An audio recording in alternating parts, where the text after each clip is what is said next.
I'm Ernest Wong with the Department of Homeland Security, Science and Technology Directorate, otherwise known as S&T, and we are the R&D arm for the department. We're at CyberSat today, which is a cybersecurity conference for space systems, or satellites.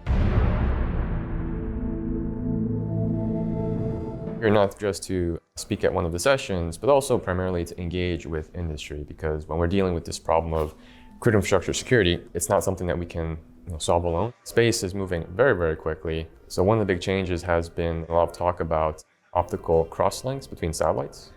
And now we're already seeing some constellations like Starlink already using them in operations, and that's giving us things like better Arctic coverage, for example, for our US Coast Guard mission. Without further ado, please join me in welcoming U.S. Department of Homeland Security Science and Technology Directorate's Ernest Wong for his presentation, Cyber Resilience for Future Space Systems. So within our critical infrastructure sectors, we know for sure that there are lots of GPS dependencies within those sectors, across the sectors.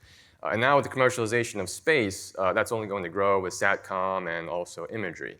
And within our DHS components as well, such as US Coast Guard and Customs and Border Patrol. So those two things combined means that we're going to have more dependencies on space-based services going into the future, and that just means we need resilience kind of as part of the equation, both on the side of more resilient space-based services, as well as more resilience in how we adopt and use these capabilities. All the work we do is basically focused on providing resources to industry in order to ease the burden of adoption and help make it easier to raise the floor on security and resilience.